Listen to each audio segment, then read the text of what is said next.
Alberta, Pramesh is in the attendee list, I yes, think. we just promoted him to panelist. Okay. So I think we are now fine. Pramesh is already there. Yes.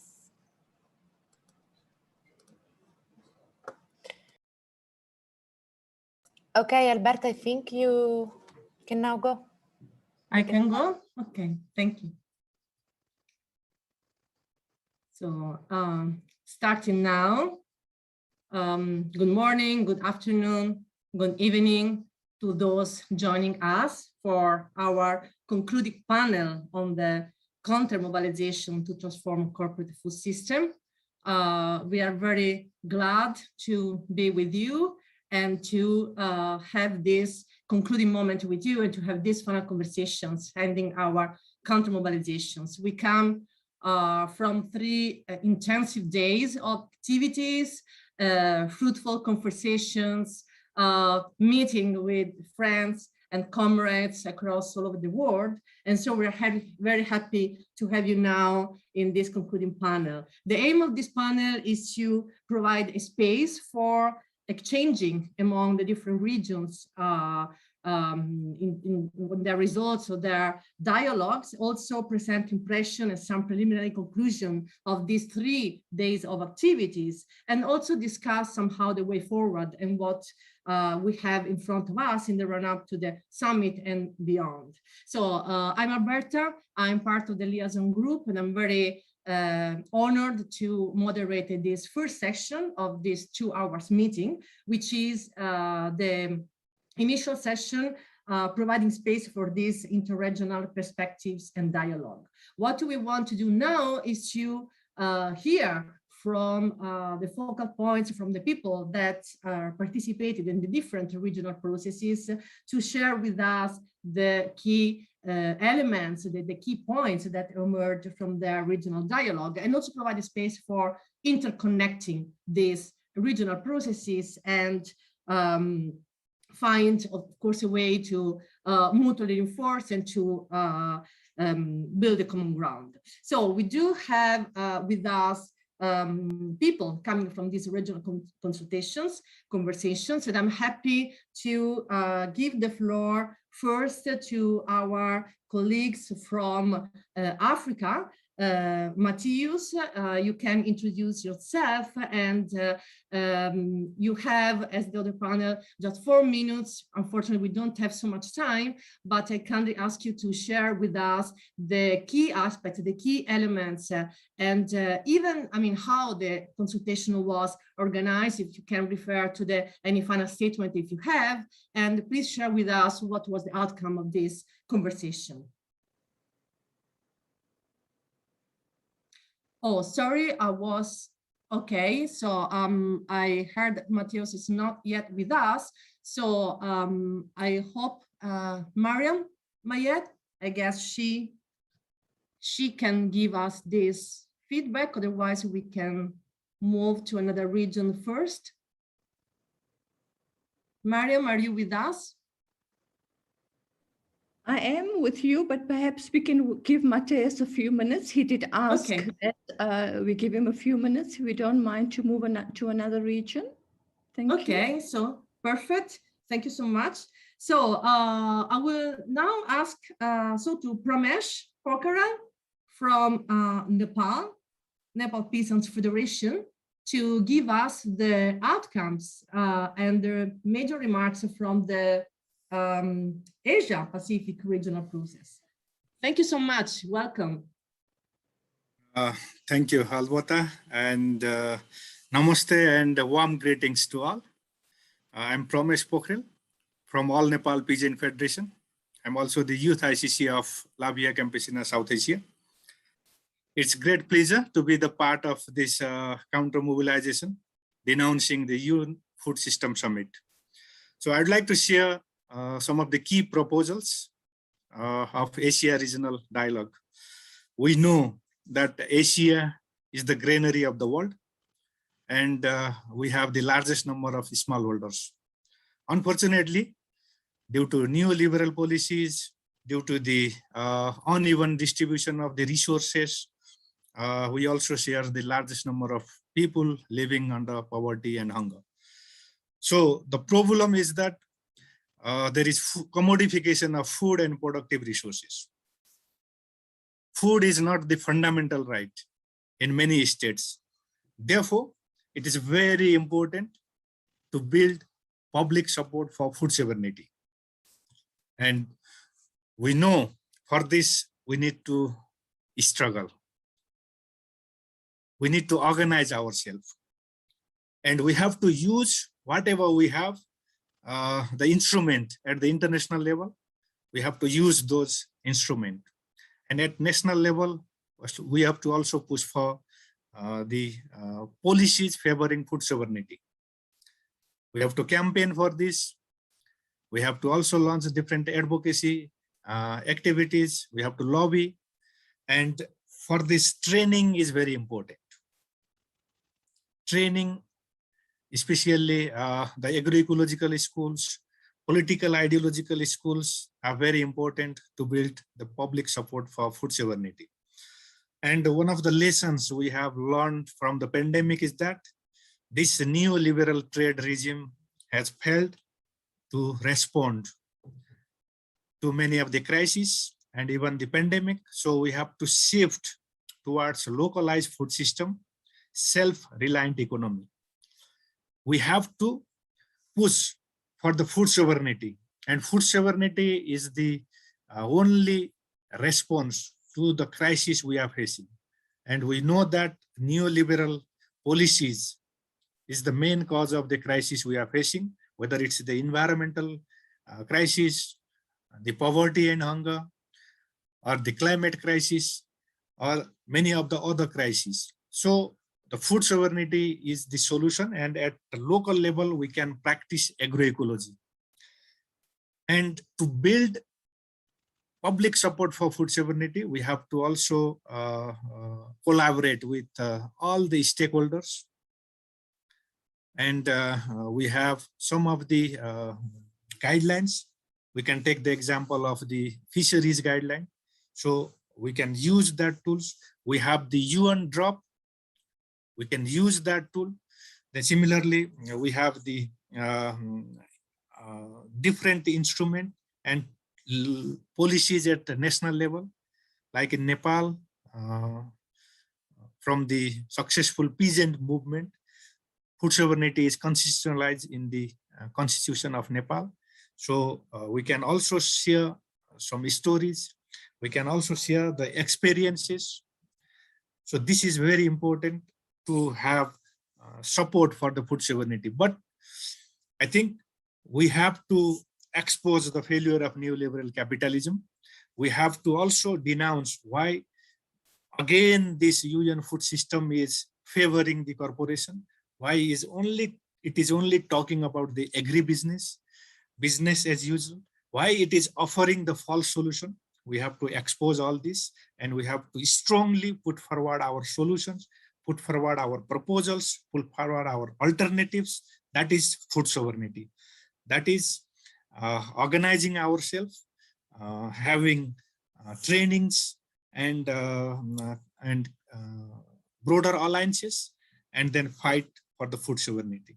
So again, it's very, very critical, I think, to talk about the food sovereignty now. And food sovereignty should be the fundamental right of the people. We have to demand food sovereignty for people, and food sovereignty through peasants' agroecological method offers, I think, offers our alternative or our model of food system that is based on justice, that is also the solution to climate crisis, and also fight hunger and poverty. So that's the, I think, very, very strong message from our regional dialogue. We demand the implementation of food sovereignty now, and we say that it's peasant, it's the smallholder who feed the world. It's not corporation. So food system should be based on food sovereignty. So we demand food sovereignty, a food system for people. Thank you. I think I made it on time. Thank you very much. Thank you to you, Pramesh. I really appreciate that you were able to condense such an important and relevant concept into 4 minutes. So thank you very much. I will come back to you later for a second round of remarks. Now I will move to Latin American region. We do have with us Corina Munoz. She's from the World March for Women. Feel free to introduce yourself. And please let us know what emerged from the Latin American consultation. Hola Corina, bienvenida. Bueno, buenos días para mí. Hello, good morning for me, good afternoon for you there. And so I hope you're all well. For us, as participants rather in Latin America, we really thank you for this dialogue space. And within what we've spoken about for the past 2 weeks, we've identified two challenges, and we've very much found difficulties with this summit, Food Systems Summit. So clearly the governance has fallen into the hands of the private sector. And we think this summit has been a clear victim of corporate capture. The solutions are false and inadequate for communities. Clearly, the proposals have been are in contrary to what we've been saying for decades. And clearly, we're going through a crisis caused by climate change. Is there interpreting in English? Is it okay? Can people hear the English? Yes, Corina, apparently we do have some technical problem for the... Is there a problem with English? Okay now? Fantastic. You can, it's now okay? Thank you. So I just reiterate, so clearly there is a considerable problem caused by climate change, and clearly this has shown us the conflict that capitalism causes. So increasingly we can see there are various types of violations to the right to food and food sovereignty. So this is one of our main struggles, defending food sovereignty. So our recommendations are proposals, given the context, are to ensure that we have a global Sorry to interrupt. Apparently we still have problem with the English. Alberta, sorry if I jump in. I guess it's an issue of Sophia, which is one of the interpreters that is translating into Khmer. Sophia, I guess that's to hear the floor, you should connect with another device. So okay. Okay, thank you. You can enter with another device. I can then you will be able to use the interpretation button and see. Okay, sorry for interrupting. Thanks. It's okay. I think that people can understand that we are facing also some technical. Xong mà device tiếp ba này. Để xa device này Việt đã. The English interpreter is just testing. Everybody can hear loud and clear. Please just do put an okay in the chat. That would be helpful. Fantastic. Just testing. Just still testing it out.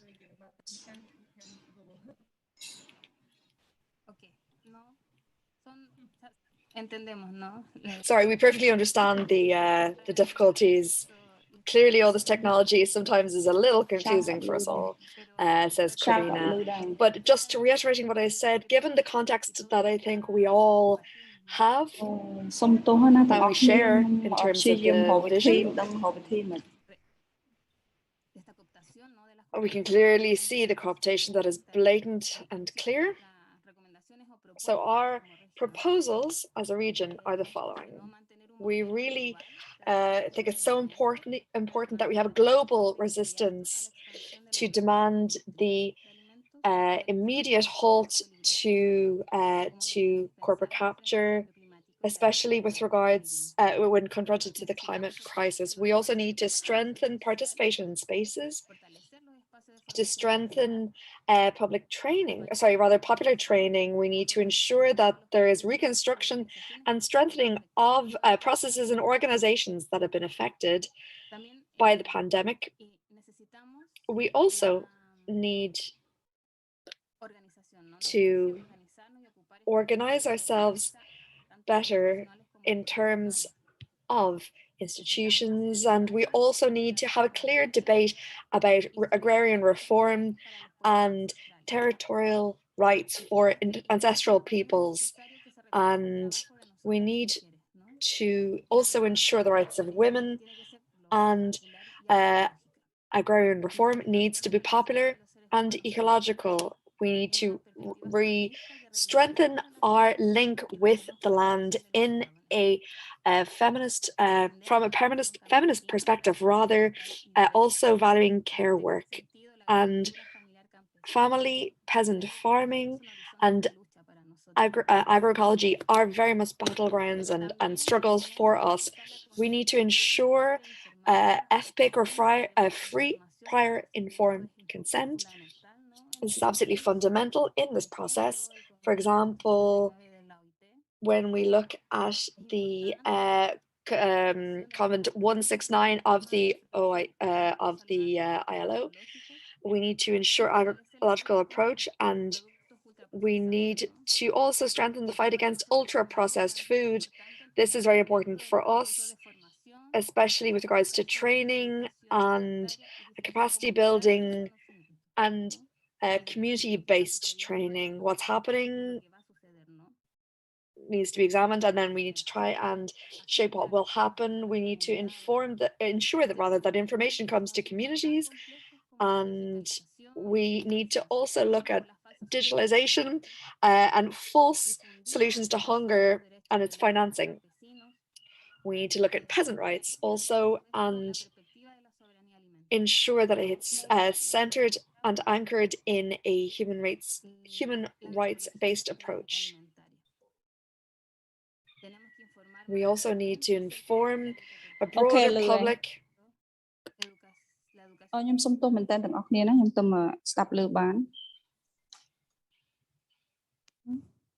Fundamental para combatir la obesidad. And it's key that we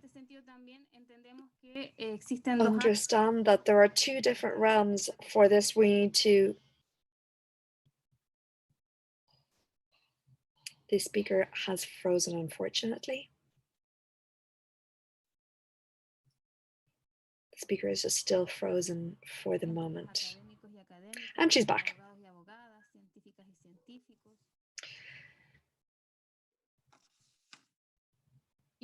So as a last point, I think it's important that we strengthen accountability and follow-up. Clearly, we need to try and monitor this process and follow up our examining of this process. We need to ensure that we look at this process of digitalization as well. We need to ensure that where there's legal recourse, it's followed up nationally, regionally, and internationally. We also need to establish processes to condemn and denounce bodies legally where this is possible, and strengthen those that are fighting for food sovereignty. So I will just limit myself to those remarks, and thank you so much. Thank you very much, Corina, for this articulated presentation of the outcomes of the Latin American consultation. I will now move quickly to the Africa regional process. I know that Mateo Santos is with us, and he's from the Campesina Regional Secretariat for South and East Africa. So without wasting more time, please tell us. Hi, Alberta. Hi, everyone. My dear comrades, it's nice to see you again. I am presenting on behalf of the Africa group that organized the Africa session yesterday in the afternoon. I would like to send apologies on behalf of Musa Sow, who was supposed to be presenting here this afternoon, but unfortunately he had another commitment that he could not run away from. And he delegated myself and my colleague Mariam Mayet to intervene here with you. So for this first round, I'd like to just go through quickly on the main outcomes of our session yesterday. We would like to note that the session was planned collectively by networks and organizations from all constituencies and sub-regions of Africa. And there were three main objectives of our session. The first was to clarify the basis of our African opposition to the UNFSS and the neo-colonial development agrarian extractivist agenda it represents. The second was to create a space for constituencies representing the majority of Africa's small-scale food producers, agricultural workers, as well as vulnerable consumers, to voice their priorities and solutions to the continent's food systems and ecologies. And the third objective was, through these voices, to contribute to defining the people's Pan-African vision for African food systems transformation from the ground up. The session was built around a common position that was drafted collectively and agreed by all organizations that were in the planning of the session, and this declaration was presented in the session. There were, I'm going to highlight a few key points of that position. The first one is that our vision is one of food sovereignty. We defend our right to healthy, nutritious, and culturally appropriate food produced through ecologically sound and sustainable methods, and our right to define our own food and agricultural systems, taking into account the resources, needs, conditions, and culture of our communities. We denounce the industrial food. Mateus, yes? Sorry to interrupt, just try to go a bit slower for the interpreters. Otherwise, they struggle. My apologies, my dears. Thank I will you. try. Okay, second point, second key point of our position is that we denounce industrial food production, including agriculture, with its unjust practices that include land grabbing, deforestation, eviction of people, and many others, which have contributed to climate change and the widespread suffering of millions of people, primarily in the global south. We totally reject forms of development that push people off their land and undermine the pursuit of people-centered and ecologically sound food systems that lead to the massive growth of urban slums as dispossessed rural people seek a place to live. Our position papers makes recommendations addressed to African governments, regional economic commissions, and the African Union, the United Nations, especially the Rome-based agencies, and African civil society itself. But above all, we ask civil society to widely disseminate this statement for discussion and endorsement. The common position was enriched during the session by interventions which commented on the specific challenges and visions from the different constituencies, that is, artisanal fisher folk, pastoralists, peasants, indigenous people, family farmers, agricultural workers, urban food insecure, women, and youth. The points that they contributed include the denunciation of a food system in which value created by the producers is captured by the corporations without benefit to urban poor. The value of the traditional knowledge and the indigenous peoples, fisher folk, youth, and others. the complicity of African governments in furthering the extractivist agenda of corporations, the fact that corporations are the ones who have caused the problems today, and they cannot sit at the table in which solutions are sought. We have the solutions, starting with agroecology. What is needed is policies and public investments that support these solutions. The voices from the ground, amplified by COVID-19, is that we've had enough, and we believe in the future that we want. The crafting of this common position and the organization of this session was already a big accomplishment. For the first time ever, perhaps all of these constituencies and organizations in Africa have joined together. It's a start for a stronger collective Africa-wide mobilization and advocacy. And finally, the African Declaration is open to be signed by other African organizations. A number of them already did so during the session. Everyone has been invited to take this back to their movements and communities for further discussion. And there will be another conference call late in August or early September to take stock of what we've learned, what are the common learnings from this session, and the next steps to take regarding the Counter Summit itself and beyond that. That would be it. Thank you. Thank you so much, Mateus. Very useful. You also give us your looking forward plan, so thank you for that. I will now move quickly to the North American regional process. Tyler, I don't know who will do this report back. Tyler, please go ahead. Over to you. Thanks, Alberta. Hi, everybody. I'm Tyler with Family Farm Defenders, a beginning farmer in the United States, organized through the Youth Articulation of La Via Campesina, North America. And I'm also an interim co-coordinator of the CSM Youth Working Group.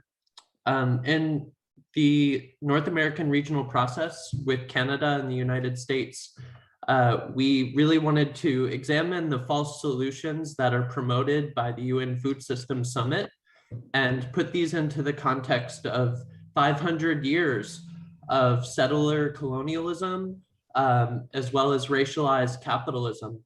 And these root causes of the current problems that we experience in our food systems and society more broadly, they have some major themes that are reflective across all countries in the world. So we have to examine the role of US imperialism and transnational corporations that are pushing industrialized agriculture upon underdeveloped countries. And if we look at this history of extraction, we understand that labor, it has been invisibilized in the industrial food system. And this is a major problem for migrant workers, which the United States and Canada highly rely upon as very low paid labor that's very dangerous, and it's highly exploited. The workers tend to be very dependent on their employers, and their human rights are not realized. So this is one major theme that we have to elevate here, is protecting the rights of workers.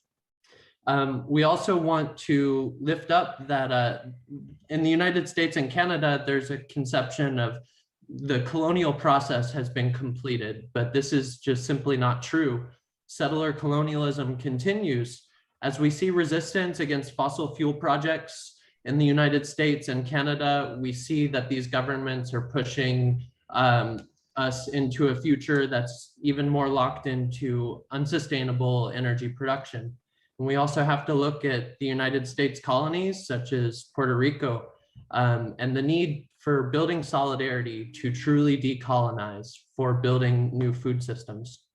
And then to conclude very briefly, when looking at the current pandemic, there's immediate needs that we have to solve, such as basic food security and nutrition. But we have examined in North America that these crises are moments for us to build solidarity at the grassroots level and internationally, to build long-term change of our food systems. So we have urgent matters that we need to deal with, getting people food right now, but how are we working to build systemic transformation? And so we participate in the UN processes, trying to amplify the need for the UN Declaration on the Rights of Peasants to be recognized and fully implemented. This is a major point of struggle for us as we continue to advance food sovereignty and agroecology on the ground. I'll leave it at that, and thank you, everybody.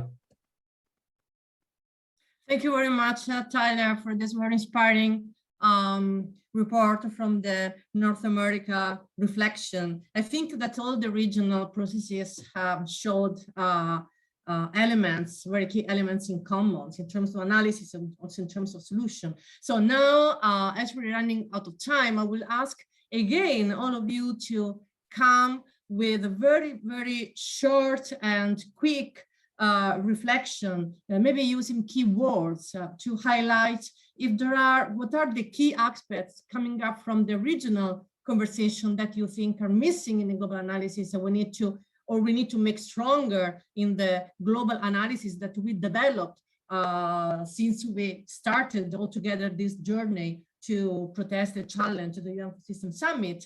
And I know that Mateus already gave us some next steps in terms of calls and meetings they're planning to continue on this pathway, but it will be nice to hear also from the others if there are some steps already clear in mind. Please keep this second round in 2 minutes, otherwise we don't have enough time. I will start with Corina now from Latin America.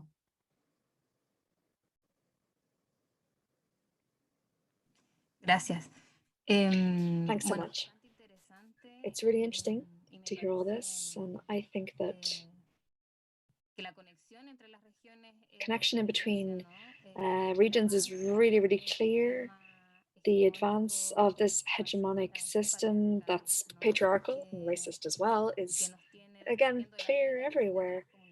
It's really making defending communities more difficult. The speaker's frozen. Hopefully she comes back to us.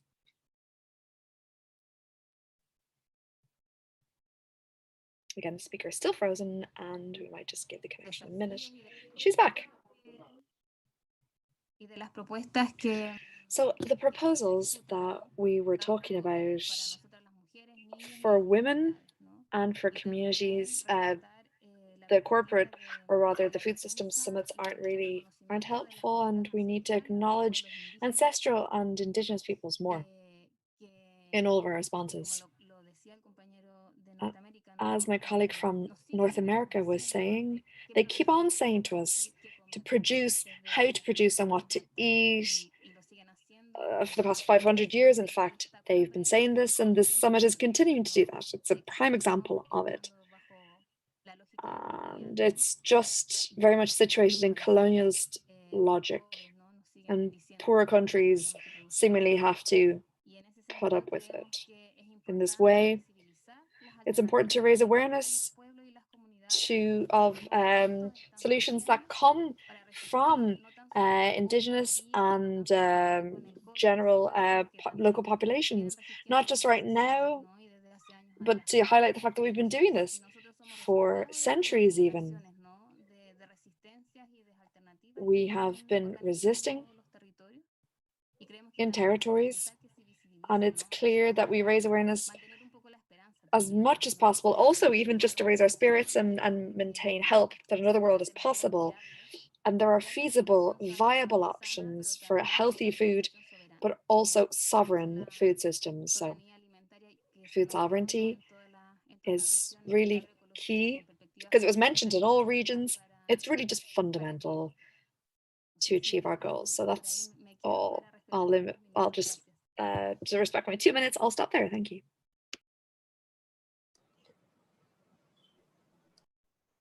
Thank you very much, Corina. Yes, time is a challenge. So decolonize our culture and our system and highlight and visualize alternatives. So this is really key. Pramesh, do you want to go next?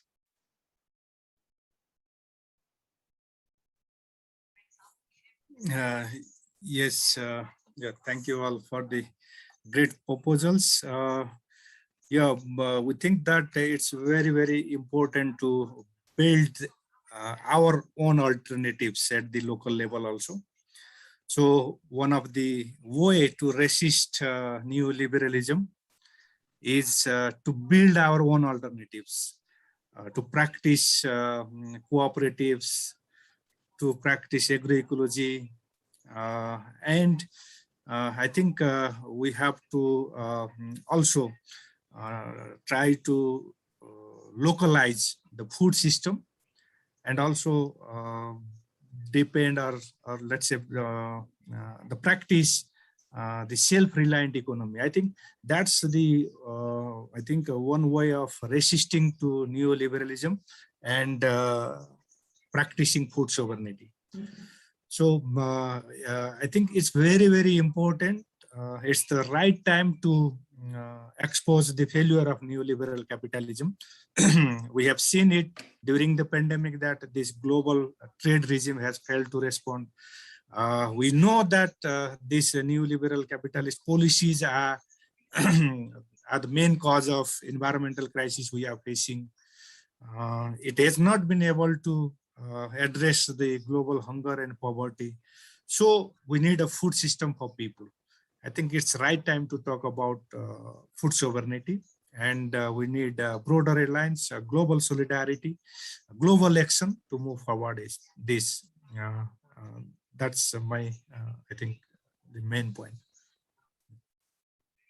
So thank you so much to you, Pramesh, also to be so brief. So I will go now to Mateus again. Hi, Alberta. I would like to invite my colleague Mariam Mayet to make her thoughts felt. Thank you. Perfect. Thank you so much. Mariam, introduce yourself. Yeah. Yes, I'm Maria Mayet from the African Center for Biodiversity, and we've been supporting this process. So just 3 quick points.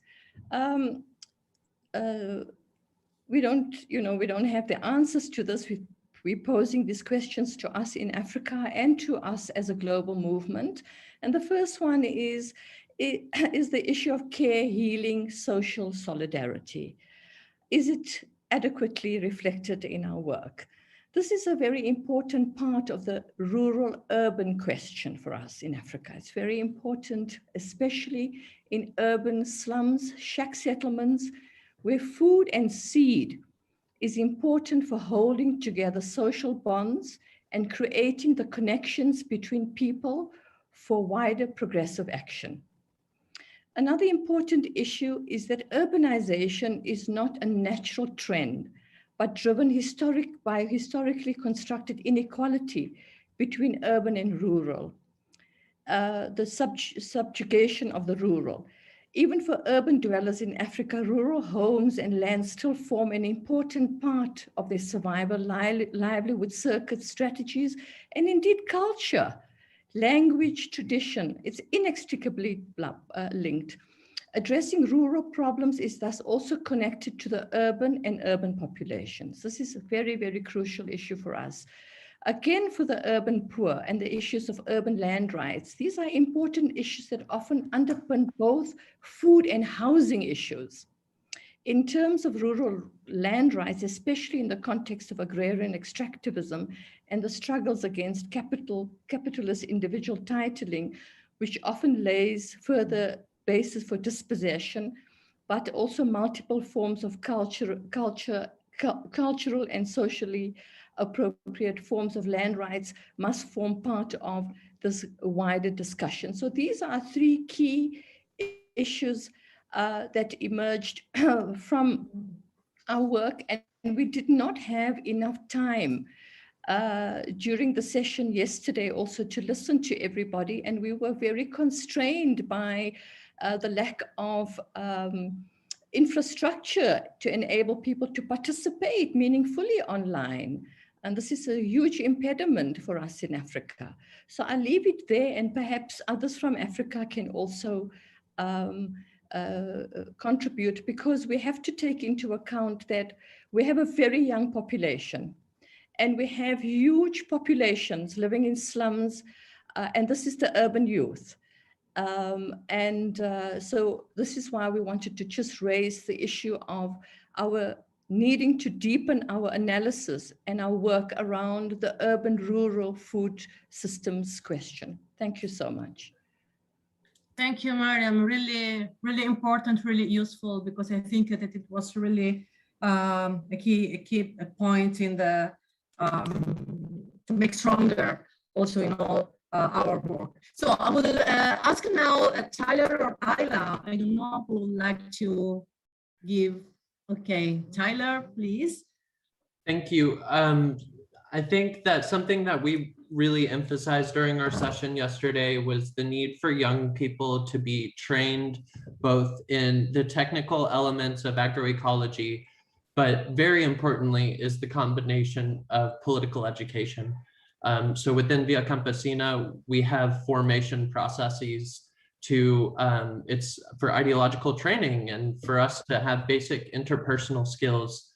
And I think that this is the core of our discussion, is our humanity, and that we are literally in the fight for our lives and for the defense of the sacred Mother Earth on which we all live and rely upon. And so to understand our humanity, to humanize ourselves, this requires fighting against patriarchy and racism, imperialism around the world. And for true systemic change, we need young people in particular to be trained in basic organizing skills. We have to build up our organizations in order to strengthen our movements. Thank you. Thank you very much, Tyler, and thank you very much for all those that intervene to this really critical and fruitful dialogue and space for interregional, for exchanging the interregional perspectives and dialogues coming from the regional process. This is, of course, not the end of the journey. I think that we have worked intensively so far at regional level, at global level, and this is not the end, maybe just the beginning. We're beginning a lot, a while ago, but we can continue on this pathway. And there are many elements that are in common in our agenda, including how to dismantle the food system is like our enemy in the moment, but we need to dismantle the entire current economic system, liberal, patriarchal, hegemonic, imperialistic economic system. So this is something that goes across all the regions. So we need to build and visibilize our alternatives under the political struggle of food sovereignty. So I think that this is really inspiring for all the work that we have in front of us. I'm sorry that we do not have, unfortunately, enough time for additional interventions. So I would like to thank all the people from the regions and their inputs, and I will turn to my friend Kirtana that will lead us through the next session. And I hope that over the course of the rest of the time, maybe there will be more chance for comments and remarks. Thank you so much, and it was very exciting and always inspiring to work all together. Over to you, Kirtana. Thank you indeed, Alberta. That was incredibly inspiring, and I think it's just a real demonstration of the grassroots basis for all the discussions that we're having, that we've been able to have in this Counter Summit. And that is exactly the reason for the Counter Summit, and the only way that we can really achieve some of the things that all the regions have been speaking about. So thank you very much. I'm Kirtana Chandrasekaran from Friends of the Earth International, and I'm actually standing in here for Nazira Diaz from the World March of Women from Mozambique, who was hoping to be in this session, but she's traveling in rural area, so is not able to connect, but we really hope that she will still be able to, and so can join us maybe for the later part of the session. So welcome again. So the next part I will take you swiftly on is to just present some of the very first conclusions and ideas that came out from all the 3 days of the Counter Summit process. And I just wanted to first remind everybody of, you know, who we all are. I mean, in case for people watching, the Counter Summit process was organized by the Autonomous People's Response to the UN Food Systems Summit, which is a broad group of over 300 plus organizations globally who signed a call to raise concerns about the UN Food Systems Summit, and it remains open, of course, for new organizations to join as a result of all the conversations that have happened during the Counter Summit process. Our 3 days have been really, really wonderful for those who joined for all of them or even some of them. The first day was a rally, which went on in the end for 6 hours because there was so much content that we received from grassroots organizations all over the world. And it was really showing the diversity, the strength, and the proposals and the joy, I would say, that comes from all our movements in the way that we celebrate ourselves. So to present the first day of the rally, I would like to invite Magdalena Ackerman from the Society for International Development. So Magdalena, please, could you take us through some of the highlights of the rally of the first day? Thank you, Kirtana, so much, and hello, everybody. So to give a bit the highlights from this very powerful and colorful day, and as Kirtana said, it lasted more than 8 hours, 8 hours and a half, because we received more than 100 contributions from all the corners of the world. And it really showed our diversity, but also our unity to keep struggling for food sovereignty, for agroecology, and against corporate food systems. So to give these highlights, we have produced a video with screenshots from all the contributions, and also with the soundtracks that were also played during the rally. So I will now share my screen so we can see the video and yeah, enjoy a bit of the rally itself. Then you can also see the entire recording, which is great also.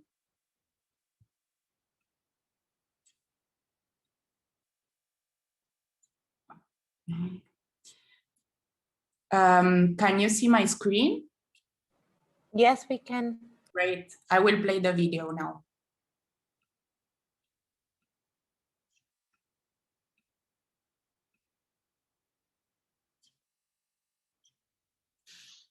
Fractured Food System Blues. The blues in 5 voices. 1. They call me a small farmer, but I've got a big list of to-dos. They call me a small farmer, but I've got a big list of to-dos. Feed the world, cool the planet, try walking just one day in my shoes. Because I've got the fractured food system blues. 2. I'm Jamaican, but I'm kneeling down on your land. Never Canadian.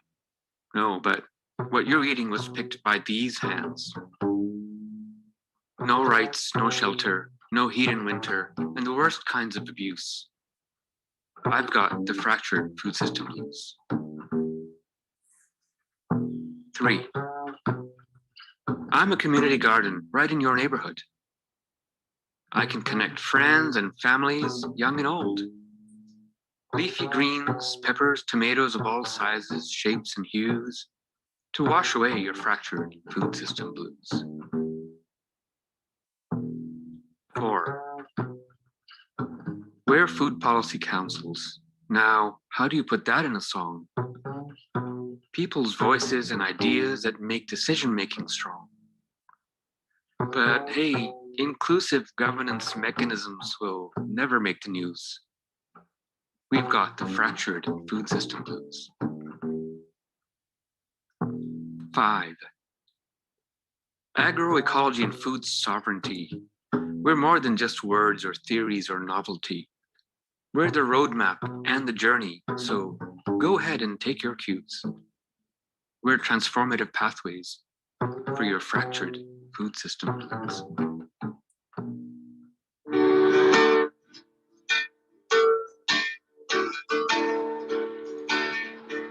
Si el árbol te impidiera ver el bosque, elévate un poco y lo verás. Descubre lo que se ha perdido y el peligro que se acabe en lo demás. Apetitos insaciables lo devoran. Nosotros nos comemos lo que sobra y no podemos detener la vorágine salvaje. Y todo se vuelve irracional. Por las calles del delirio, para la gente sin destino, buscándose una forma de existir. Sin nada que ganar y nada que esperar, lo mismo da morirse que matar. ¿Qué nos dicen los dueños del dinero? Que el éxito está en la austeridad. Que se aguanten los pobres de la tierra, pues tienen una meta, saquearnos el planeta y heredarnos toda la suciedad. ¿Quién controla este caos? ¿Y hacia qué puerto nos vamos? En el lomo de qué bestia apocalíptica nos fuimos a subir en un viaje equivocado. Quiero saber si todavía nos puede amanecer,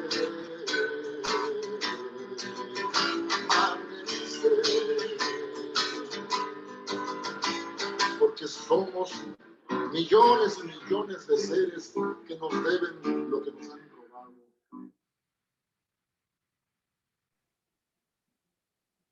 So yeah, this was the resume. Bravo! Bravo, Academia.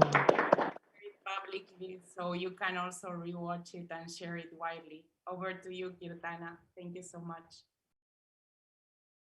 Yeah, that was fantastic. And if you can imagine that just the 5-minute video is so wonderful, imagine how the actual rally was. It was actually completely incredible, also because of the joint work of everybody to make this happen.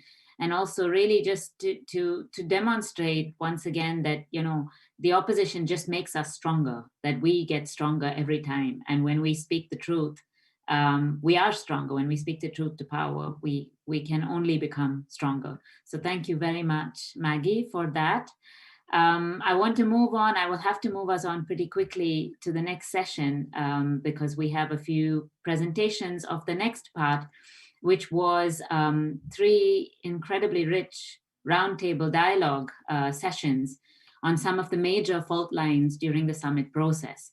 And this was recognizing that as the Autonomous People's Response, we have a clear vision of the problems and also of the solutions, but we also need and want a dialogue with governments who are supposed to be representing our interests, the Rome-based agencies, as well as academic scientists and other movements or civil society organizations who are just starting to discuss these issues. So this was a very key part of our process of day 2. We had 3 roundtables. One was looking at the overall picture of the Food System Summit and the dichotomy of the false solutions coming out from the summit process versus what are some of the real solutions and the nuances of that discussion.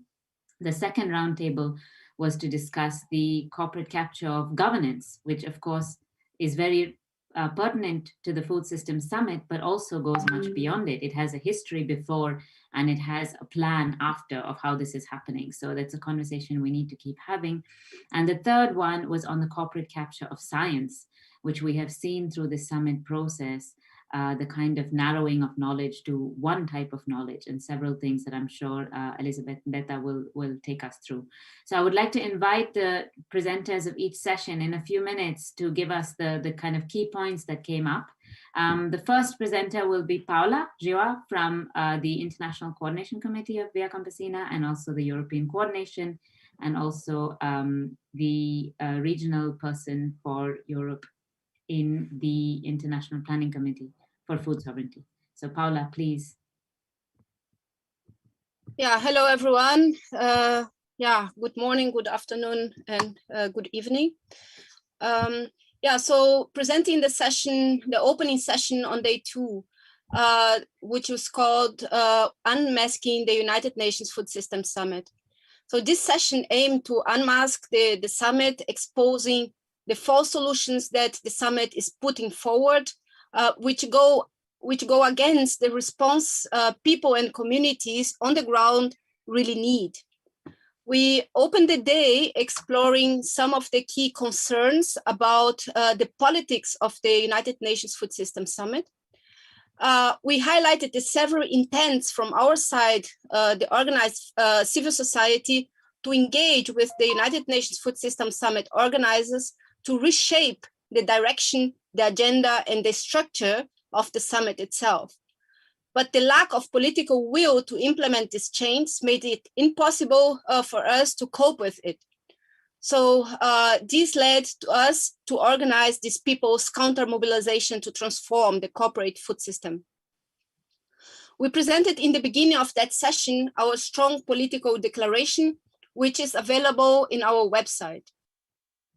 We then heard from Jim Thomas, research director of ETC Group, an incredible presentation about some of the false solutions being put forward by the summit, together with the new tech titans, using digital data grab and opening people's territories to a new wave of financialization, where nature itself become property to be traded on global markets, to ensure corporate actors don't need to stop their destructive activities, and where farmers no longer have to take decisions regarding their own farms and production. Jim led us into a deeper look at some of the most really false solutions on the table, which are part of corporate strategy to advance their own agenda of profit, and also aiming to move out of a governance structure that is inclusive, democratic, and participatory. This session then opened the space for existing solutions coming from the ground, which aim real transformations of food systems.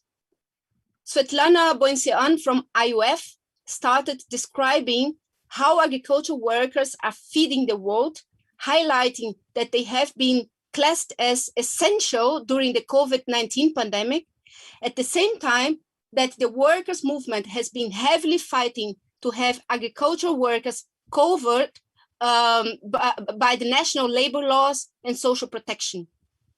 The work towards social protection of children has also been mentioned, as well as towards the inclusion of aspects like income support, education, and training on sustainable practices in transition programs towards agroecology.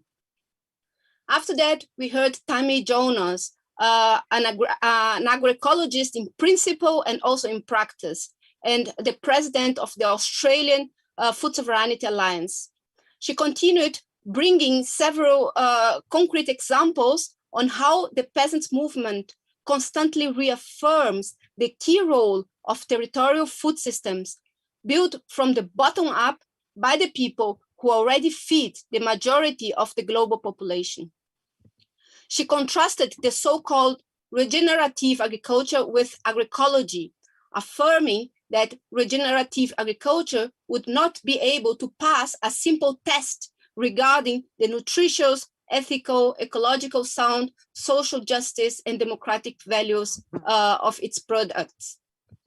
She then brought several examples on how agroecology built on a peasants and the indigenous people's way of thinking is helping to show the world the way forward. And in the same line, Marianelli Torres, a fisherwoman from Ecuador and national coordinator for the defense of the mangrove ecosystem and also a member of the World Forum of Fisher People, described how fisher communities are defending ecosystems, respecting biological cycles and the right of nature to live, as well as the right to life of coastal communities. She rightly described fisher folks as political subjects who have the right to live in their territory and with their communities. While the rich and nutritious biodiversity of in Ecuador is being destroyed by heavy industrialization and growing export, their communities are working to protect the mangrove ecosystem, fighting for public policies to promote local markets and economies, and based on justice, international solidarity, and respect to nature. So to conclude, I would say that this session made it very clear. We are not just opposing. We have plenty of proposals and solutions. They are on our plates and need to be taken seriously into account. Thank you.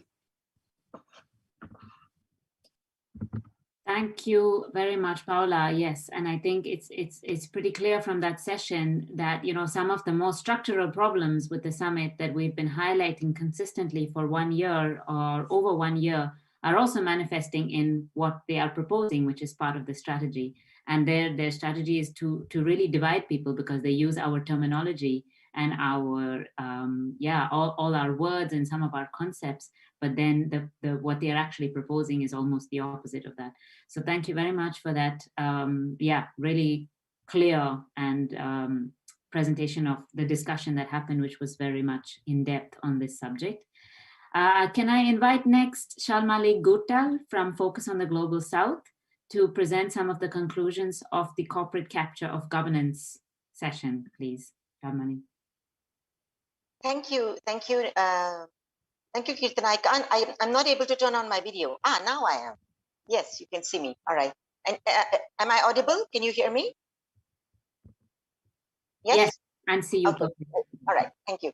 So we had yes, an incredible panel, and our speakers were Michael Fakhri, the Special Rapporteur for the Right to Food, Mary Mubi, Jomo Kwame Sundaram, Isa Alvarez, Sofia Monsalve, Andre Luzzi, and Hamid Sorwani.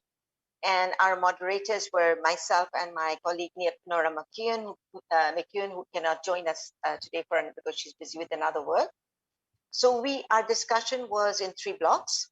The first block was discussing multilateralism versus multi-stakeholderism, where we talked about the difference in terms of obligations, responsibilities, and commitments between these two systems. And while multilateralism has a clearer articulation of who are duty bearers with clear obligations, responsibilities, and commitments, we said that multilateralism itself cannot be a goal, but it should be the starting point for governance, because the power of governments need to be balanced and tempered by rights holders who are people. It is people who provide governments with legitimacy, and we cannot allow governments to just have power without the rights holders being able to hold them to account. And so accountability and justice, of course, are very key here. In the issue of multi-stakeholderism, we reviewed how it has no clear rules for inclusion responsibilities, commitments, obligations, and accountability. It is indeed a system of privilege that marginalizes and excludes people. This is the governance system that the United Nations Food System Summit is built on, and this is what it will promote through its outcomes. So if we even just look at the so-called game-changing solutions that are coming out of the UN Food System Summit, they're defined by a few wealthy countries from the north, by corporate philanthropies and corporate-backed scientists and international NGOs.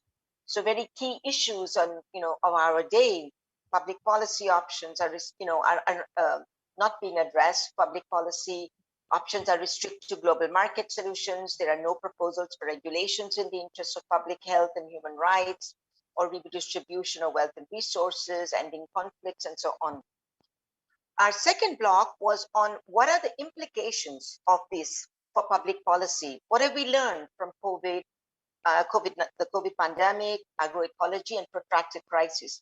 And here we heard from a very rich range of experiences on these three from a number of speakers. And I'll just go through some of the key points. One is that policy making needs to be grounded in relevant contexts and realities. We need to raise the voices of legitimate rights holders to change decision-making processes, change the economic paradigm and system. We need to move away from neoliberalism and commodification, support solidarity economies, healthy and sustainable food systems based on agroecology. It's very important to be clear what we mean when we use concepts such as rights. For example, since the formation of the World Trade Organization, one of the so-called rights that has been strengthened is intellectual property rights.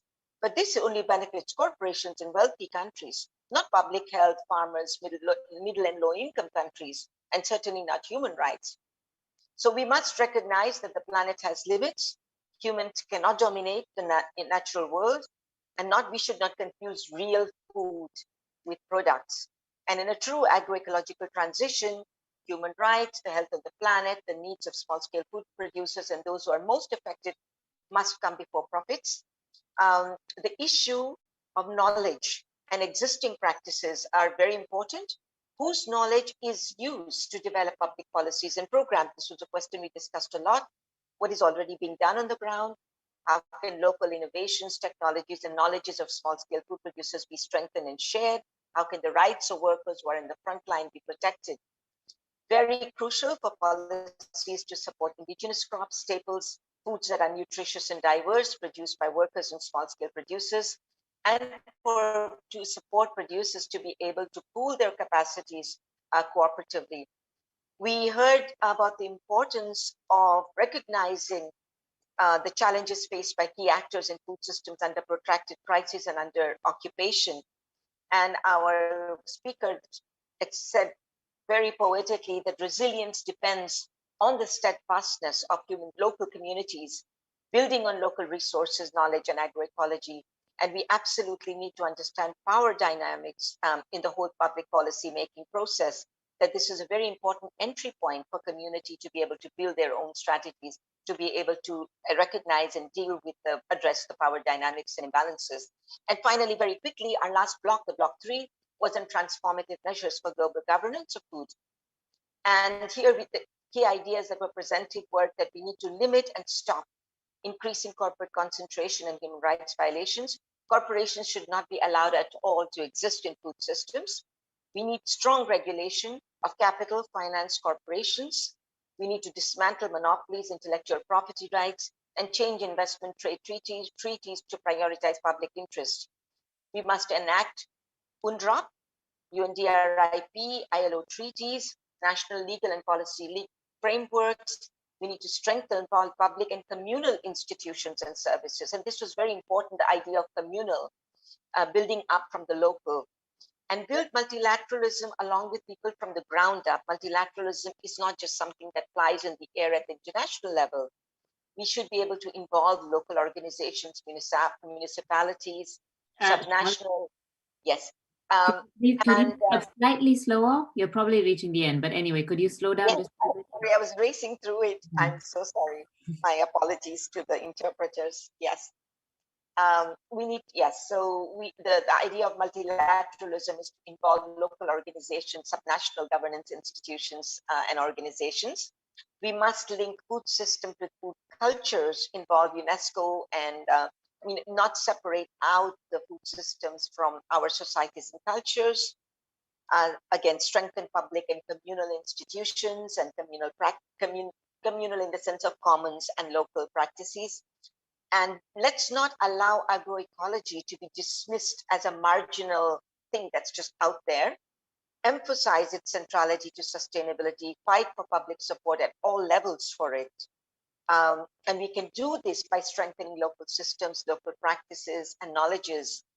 And finally listen to local communities about what needs to be done, make justice accessible to everybody, especially those who are in the most vulnerable positions. Thank you. That's all from me.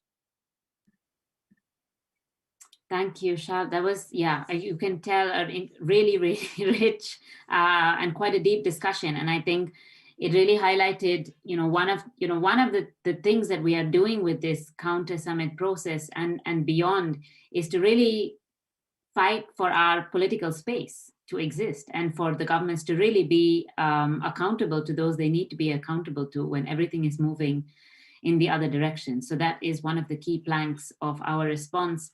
And I think in this sense, the roundtable was really interesting because it enabled people to also hear from each other. We don't go in there with just one view, but are able to understand and change and deepen our understanding of what is happening in these global processes to our governments and the international governance spaces. So that is very, very interesting. And exactly in that, along that same line, you could say the same things for the next panel, on the corporate capture of science.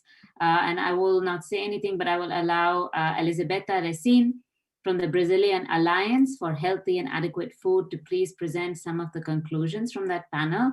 And Betta, please, I just remind you to be slow for the interpreters. Thank you. Muchas gracias, Kirtana. Thanks so much, Kirtana. I am going to speak slowly so that everybody can follow and so that the interpreters can work in comfortable conditions, which is much appreciated. So our debate was really inspiring, and we could really think about how we articulate our mobilizations. We are clearly autonomous. We heard about a government delegate from Mexico, Zoltán Kama, the ambassador from Hungary, and also RBAs in Rome, Cecilia Recap from the Public System of Investigations in Argentina, Natty Webb from the Campesina, Luis Baticos from the World Forum of Farmers, and also our colleague from the indigenous people in Yala, who spoke to us on indigenous knowledges. So we had so much contributions from everybody, and we are going to clearly fill in our notes, identify convergences in between the three different sessions that we had. With regards to capturing science, things that we spoke about are the following. How do you define research? Who researches? What do you research? Who finances this research? Who are the results for, especially? So to really reduce the interface of knowledge and politics is here, and also to look at understanding the context and to respond to really issues of public interest. So clearly when it relates to food on our agenda, clearly they often just talk about the economic and technical issues. It's very revisionist. So this just perpetuates the idea that people and nature are at the service of the markets. And really the world needs science to be really the result of popular knowledge and the body of scientific knowledge. Clearly we need food security through food sovereignty and adequate and appropriate food. So it's really about systemic change for food systems.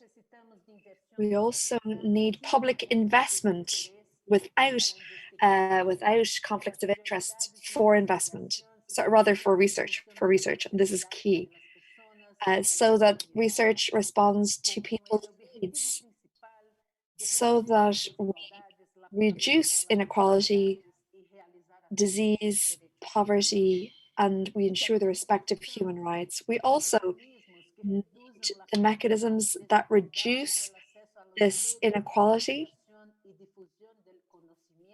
are shared, especially for civil society organizations, and like clearly some are far from this also in other areas of corporate capture. In science, we can really identify the economic concentration, also the concentration of politics and information that really deepens the exclusion of many and causes human rights violations. All of this, it's what they call it innovation. They say that this is going to feed everybody. However, we need to confront what's called intellectual property, because it puts the so-called knowledge in the hands of very few. It should be public. It's very important that it be free and that it's shared in a democratic manner. That knowledge and its sharing needs to be considered as a common good and not a commodity. These principles are valid for countries and also valid for multilateral spaces. In this way, in the session, we also identified the challenges faced by the HLPE and the need to strengthen it. So also, in conclusion, in science, we reiterate our call, it's not in our name. Thank you so much, Kirtana. Thank you very much, Beta. And I must say, I do really encourage people who did not hear to go back to the website to have a look at these roundtables, because I learned a huge amount from this last roundtable myself. And, you know, two of the things that I just want to pick up, there were so many things. I feel like everything that people said there, you could quote and and use it. But just two of the things were, you know, something that Nettie said, Nettie Wade from the from Via Campesina, and you know that people view investment as money or resources or capital investment, but don't think of the lives of small-scale producers as investment. And it really highlights something. I mean, especially from the summit process, we know that financing and investment is going to be one of the big calls that corporations get put money into, but nobody's thinking back to when the FAO did its work on investment and innovation and found that it was small-scale producers who invested 3 times as much as any kind of global donors or corporations. And, you know, this is the kind of debate that we need to be having. And one more point that I think is really important to highlight was made by Zoltán, the retired permanent ambassador to Rome from Hungary, who was saying that, you know, in this moment in time, for the Food Systems Summit to suggest having a completely new science policy interface, sidelining completely the high-level panel of experts who exist in the CFS, who have done fantastic work over the last 10 years almost, seems an incredible waste of money, even if you're talking of investment, and clearly an agenda. So yeah, that was really a fantastic panel. So thank you very much, all 3 of you. And again, as I said, all these are still available, I think, to watch on the website, or will be uploaded very soon on the website. So thank you very much to Marian and all the colleagues who are working on that. So for the last part, we want to do something that's a bit inspirational, let's say, that Charlotte Dreger from FIAN International will lead us through.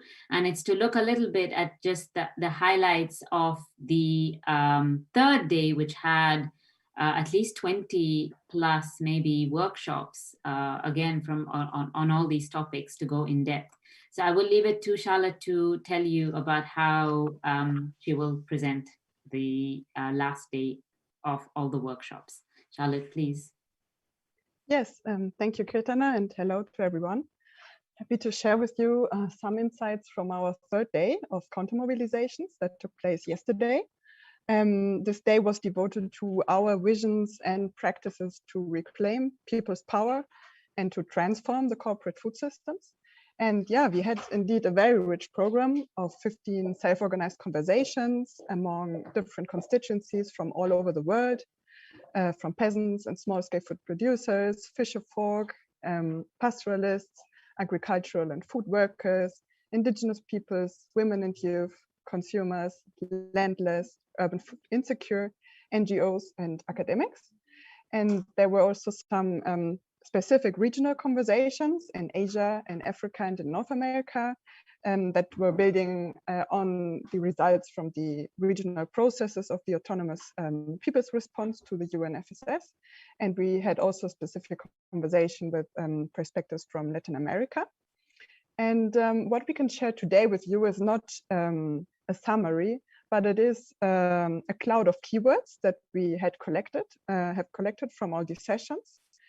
And yes, thank you very much, Teresa. You can see them here. And the size shows you how often they appeared. So the words that are called most frequently are shown biggest here. And so you can clearly see that we are united in our struggle for the right to food and human rights more broadly, for food sovereignty and for agroecology as a science, a movement and a practice. And of course, we are also united in our fight against corporate capture. And yeah, you see, we stand in solidarity and we want solidarity and care economy. In the sessions, we also highlighted our collective and our community-based initiatives, and also our autonomy and self-organization to bring forward real people's solutions. And for laying out the solutions, we also spoke yesterday about the problems of multi-stakeholderism, of industrial agriculture, of patriarchy, racism, and colonialism, and also about the 4 solutions that are being discussed inside the summit, such as nature-based solutions and a lot of other aspects. And to advance food sovereignty and the right to food, we highlighted the need to create alliances, to do capacity building and exchange among ourselves, to change the public mindset. And also we highlighted the importance of specific international human rights instruments, and also the need to really challenge the narrative of the dominant industrial food systems that is pushed forward by corporations, among a lot of other aspects that we discussed yesterday. So I just want to give a big thanks to all those who have organized sessions, and also remember you all that you can find all the information on the website. We will also be uploading the recordings from those sessions, so you can have a look. And thank you, and back to you, Kirtana.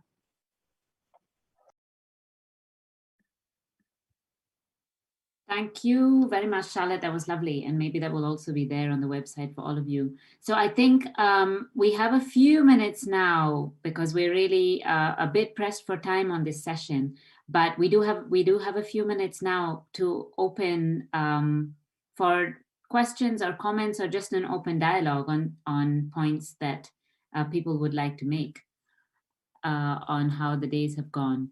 And we have 3 hands, and I'm sorry that I cannot see who was first. Marcos Arana, please, can you go ahead?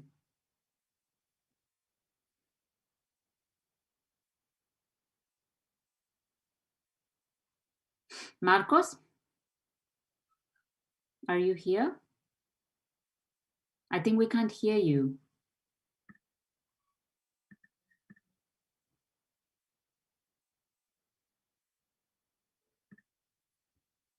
Okay. Sorry, Marcos, I don't know if it's just me, but I'm not able to hear you speaking. So in that case, can we move to the second person and we come back? So Claudio, please go ahead.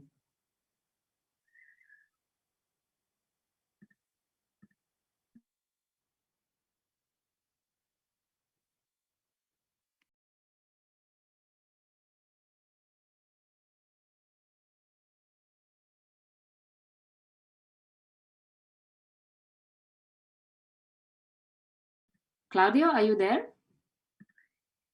Yes, I'm here. Okay, please go ahead with your intervention. Yeah, very shortly, please. I just want to make 3 points. Number one, this explosion of participation had a number of characteristics that I am very proud and happy. Young people, young people, young people. It's very clear that we old-timers are going to have a following from people who are even more committed than we have been for the last 20 years. This is extremely important, and I think that we showed that in these 4 days of interventions.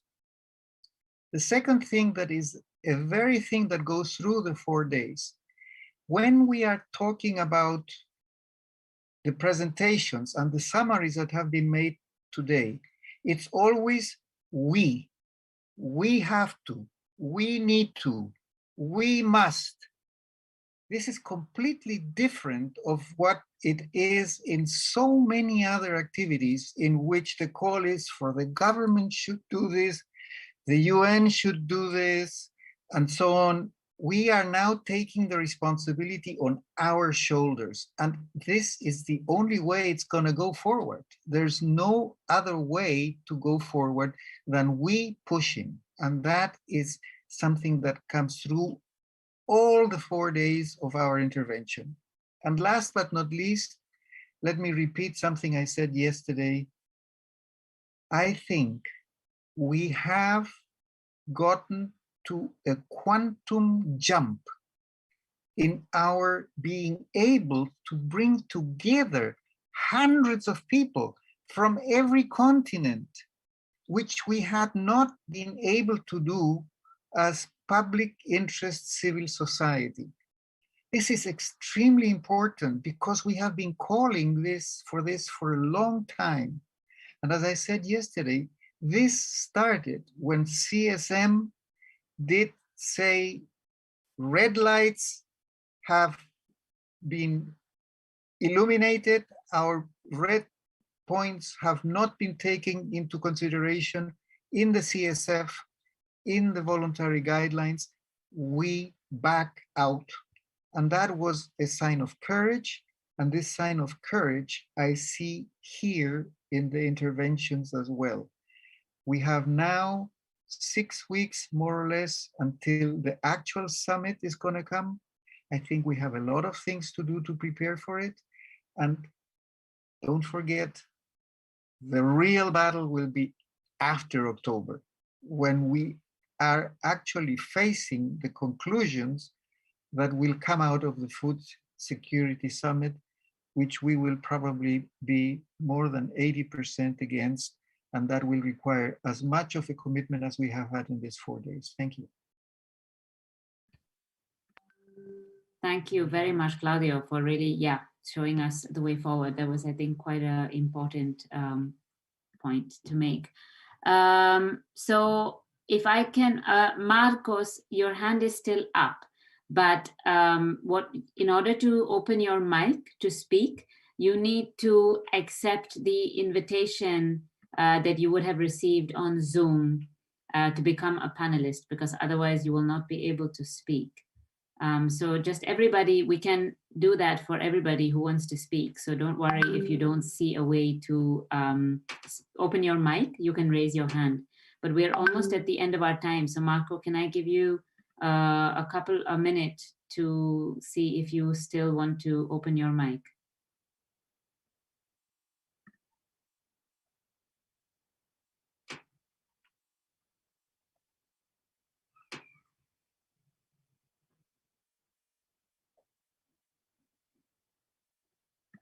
Okay, I think we can move on, and maybe after, because the next part is really it goes really well after Claudio's intervention, and it's to point us to the way ahead, because of course this Counter Summit was fantastic, and but it is a moment in the process that we know we need to follow, we have to keep going, as Claudia said, towards the summit, but also beyond it, because the UN Food System Summit is not the only process in which we see all these tendencies happening. They're happening at every level. And of course, we also have just at the intergovernmental level this year, the Convention on Biological Diversity, COP process, as well as the UN Framework Convention on Climate Change, which will take on a lot of the recommendations from the Food System Summit. So to take us through the next point, I would like to introduce first Jordan Trickle from the US National Family Farm Coalition, and he's also a member of the liaison group on the Autonomous People's Response towards the Food System Summit. And he will talk about where we go from here to September. And also we have now Nazira here, who wants to speak and perhaps could also take on the facilitation after Jordan. So Nazira, do you want to speak? Hi, Kirtana. Thank you. I am in the field with a very, very unstable network. I don't know if you can hear me. Can you hear me? We can hear you. We can hear you. I'm so sorry. I really want to attend this final session and to celebrate with all of us this 4 days of rally and share that as youth and especially as young women, it's very important for us to share our vision and our position on all this process. We, the youth, we've been marginalized in the process, and our voices not being heard. Most of time, this process of the discussion how the food systems organized and the corporations mostly push for the ones that agree with their vision. But we, the ones that defend agroecology, most of the time have been silenced because we defend our ecosystems, we defend our territories, we defend the diversity of the way of production. So as a youth and a young women on the field and producer, I would like to highlight that it's important to give space and push for the young, because we are the future generation and we must defend our territories, we must defend our seeds, and we are learning with our parents, and we are learning with our old elders. So I'm not going to take longer, but thank you. Thank you for all that doing all the best to involve us, to include us on these discussions, and for us also to learn that our contribution and our participation are very important. It's important to listen what we have to say, and this space give us this opportunity. Thank you, Kirtana. I don't think that we managed to continue because it's cutting. I've been trying to get on the meeting for a while, so this was my opportunity to say some words.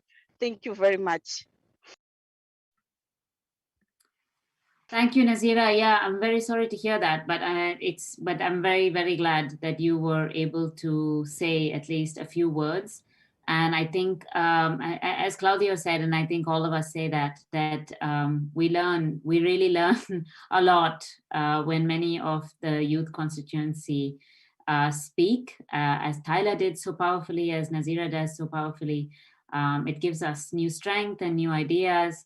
So it's wonderful to have you here. And I understand that if you cannot continue. So thanks, Nazira. Okay, so now I will move on, and I hope, Jordan, you are being able to connect. And I will, without any more talking, I can pass to you, I hope. Thank you, Kirtana. And thank you so much to Nazira for those powerful words. As a fellow member of the CSM Youth constituency. I totally agree with what was just said. Well, I'll start by saying greetings, friends and comrades. My name is Jordan Schriegel. I work for the National Family Farm Coalition, which is an alliance of farmer, fisherfolk, and peasant organizations fighting for food sovereignty in the United States. And we're members of La Via Campesina and CSM North America. As we start to conclude these 4 days of counter-mobilizations against the corporate capture of our food systems and the UN Food Systems Summit, it's important for us to take a final moment to reflect on how far we've come on this journey together. This work did not start with our global rally last Sunday, nor does it end today in this session. This work builds on the last 25 years of social movements and civil society organizations struggling collectively for food sovereignty in our communities and in the global policy fora of the United Nations. As we reflect on these last days and think about how this work goes forward, let's recognize and celebrate all of the energy you all have brought to this space. Over these days, we've had nearly 9,000 people following our web streams, bringing together a broad, diverse group committed to clearly rejecting efforts to institutionalize multi-stakeholderism within the UN and opposing corporate influence that undermines the right to food and food sovereignty, agroecology, and multilateral policymaking. And our message is being heard. Over the past days, we've had 57 of our articles being published in important international and national media outlets. Furthermore, our voices are flooding social media. Our Food Systems for People hashtag was posted and retweeted approximately 4,400 times between July 22nd and today, which means that it was potentially seen by over 10 million social media users.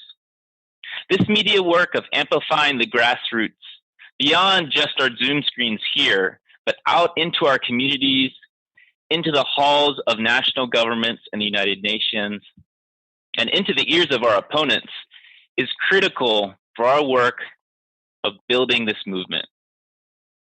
Looking ahead, we know there's a lot of challenge on the horizon as COVID-19 continues to disproportionately impact working peoples and communities of color. But let's not forget, we have also seen how our local food systems, our mutual aid networks, our political activism, and our solidarity have been resilient in the face of this crisis. For 25 years, we have built our collective strength, our common vision, and our political culture around food sovereignty through struggle and challenge.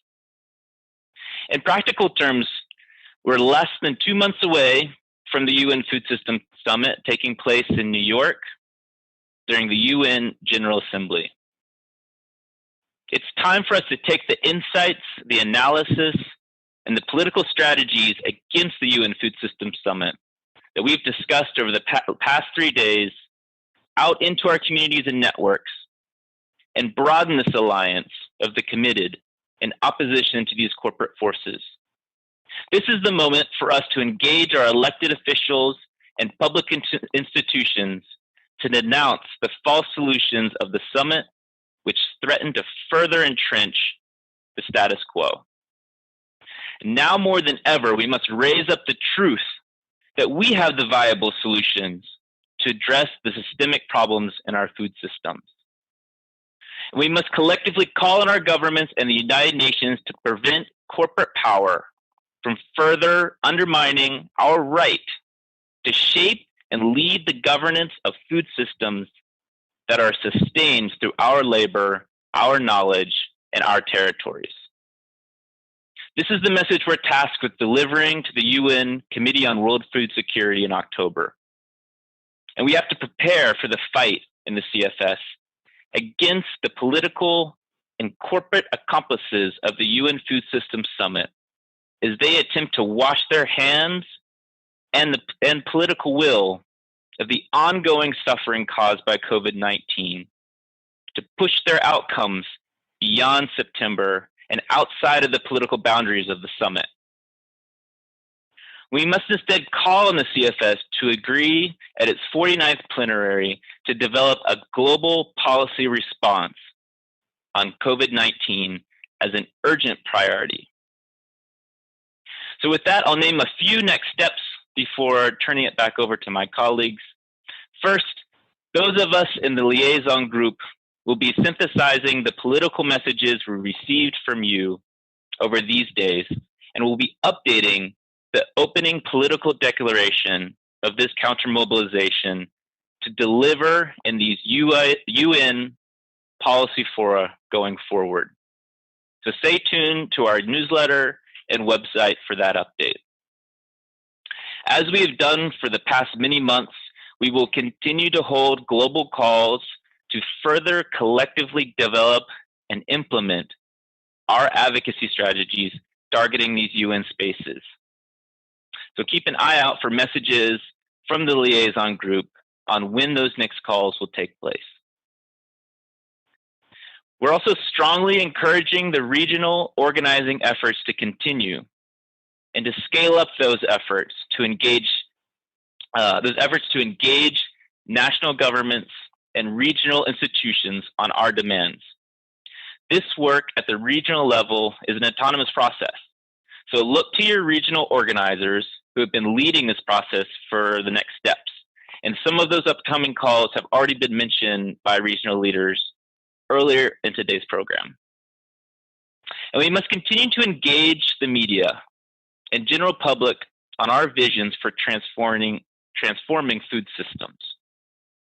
This is a very decentralized effort, and we have an incredible wealth of testimony, videos, and research from our academic allies supporting this process to support you all in moving this public discourse forward. So please amplify the key messages that have resonated with you over the last days and keep us updated on your media engagement, political statements, and any other creative communications around these issues. For all of these next steps, we have CSM technical staff and liaison group members following these processes. So if you need support to get engaged on any of these efforts, you can always email us at callforactionfss@gmail.com. That email is also on our website. So in closing, I just wanted to thank you all again for your dedication, for your voices, and for your advocacy. The struggle for food sovereignty continues. Thank you. Thank you very much, Jordan. So as you can see, we've already had several suggestions from the workshops that have come here, from the roundtables, from the dialogues that we had with all of you of how to go forward. And I think the role is now to synthesize all that and also liaise with the regional processes to really build towards September and also beyond on the different planks that Jordan has mentioned. But of course, there is other than the part that we will be showing our strength to our governments and to the UN agencies and opposing the summit process and the corporate capture and proposing our solutions to them, equally or even more important is how we build ourselves as a movement. And I think the rally has shown our strength and our joy in all our proposals. And we want to continue to build on these and make ourselves stronger. And also one of the things we've learned, of course, through this process, but also before, is that we want to reach out beyond to people who are not participating in the food sovereignty movement already, or who are more in tune with the issues of climate justice or public health, because in the end, we can only win if all our fights are joined together in strength.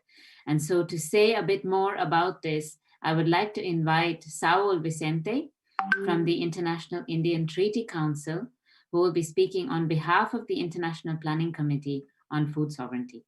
So Saul, please, can you take the floor?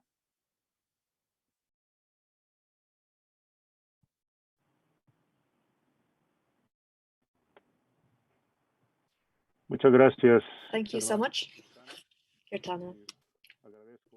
I am thanking all of my brothers and sisters who are here, and on previous days. Thanks so much for all the work that you've done, your participation. And I'm just going to talk about some of the conclusions. Asked the IPC, International Planning Commission, to make this final contribution. Work in the context, our work rather, in the context of this fourth day. So I am going to make this contribution then. So the first thing is a question that came out during this debate. Why large corporations have so much power, and why have they had the circumstances to co-opt this summit? Why has it been so difficult for us to participate? Unfortunately, we're just not part of this game. In the IPC, and as the CSM has said, as part of our analysis, the increasing political focus on the SDGs in the UN system is an example of how states are being slightly drawn away from their own commitments because there's very weak oversight, and they also make it more difficult to establish norms and having indicators for a real change. It's essentially just the lowest common denominator, these SDGs. So we need to ensure that states have more ambitious goals, particularly with regards to human rights.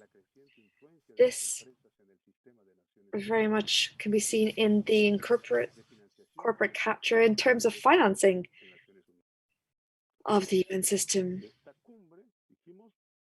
And this summit is very much threatening the food sovereignty movement. On the one hand, the increasing power of business in the UN is a threat. It threatens the participative advances that we've made in terms of governance, especially with regards to the CFS, Committee on Food Security and Nutrition.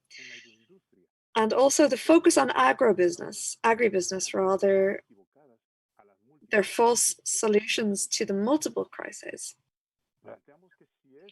We're saying that if this initiative, this UN initiative, is going to continue, we need to ensure that it is delegitimized publicly, and we need to ensure that we look at the importance of finding real solutions. We need to also look at the initiative. The UN initiative is just one event, but it's part of a broader strategy of the private sector. We can also see the World Economic Forum's hand, because they're trying to create a capitalist governance with many different faces. Last year and now, we've seen the connections in between different struggles for justice, and a lot of movements have joined together for the same goal. However, currently, capitalism is really reconfiguring and galvanizing itself in the context of the crisis of COVID, economic, and the ecological crisis. It's reasserting its control in many areas. when we look at the 2030 agenda, we're already late, clearly. And the pandemic shows us that we currently do not have power in the decision-making powers. When we look at Indigenous women, they need to be in more spaces as they have many solutions to climate change, to encourage biodiversity in many spaces, to ensure meaningful development that incorporates cosmovision as well into its approach. The current process is racist, is patriarchal, classist, destructive, and extractivist. Clearly, Indigenous women are those often that are caring for Mother Earth. Food sovereignty is very much part of the solution and has been since the 1990s. It's a historical process. And in 2008, when we had our Nyelny process and the forum in 2015, we created proposals to these crises. 25 years after the inception of the concept of food sovereignty, we need to broaden and strengthen the movement, its intersectional nature, and its international nature to fight corporate capture. Then those that convoked this official UN meeting want us to legitimize them. They want us to legitimize their proposals so that they can then impose this with the UN stamp. They want to impose this on us. But given this situation, we have called upon mobilization afterwards. After this event, we need to have interregional activities, and we need to look at what they will decide upon. This can very much be a catalyst to strengthen the voices of our peoples and to train and inform our movements in the next years to raise our voices with our solutions. This global meeting that we hope to hold in 2022 will follow in the steps of Nyelny. But what we want now is just to share a proposal and the proposals of this counter-mobilization. Thank you very much.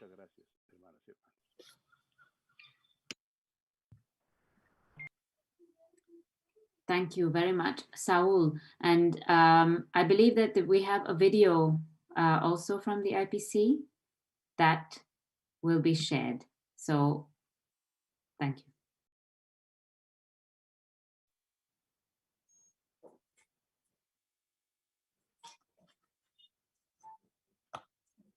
Food sovereignty is the right of peoples to healthy and culturally appropriate food produced through ecologically sound and sustainable methods, and their right to define their own food and agricultural systems.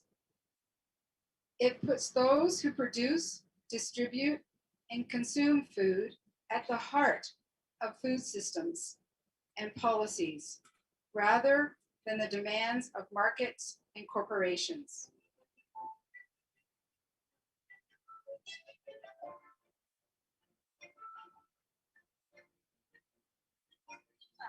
Nous le faisons brique par brique, en vivant dans des cases construites à la main, dans le respect de la tradition locale et en consommant des aliments produits et préparés par la communauté de Séléngué. Nous avons baptisé notre démarche collective Nyelny en hommage à une légendaire paysanne malienne qui nous a inspirés, une femme qui a remarquablement cultivé les terres pour nourrir les siens. La souveraineté alimentaire nous donne l'espoir et le pouvoir de préserver, de récupérer et développer notre savoir et capacité de production alimentaire. Elle représente une stratégie de résistance et de démantèlement du commerce entrepreneurial et du régime alimentaire actuel.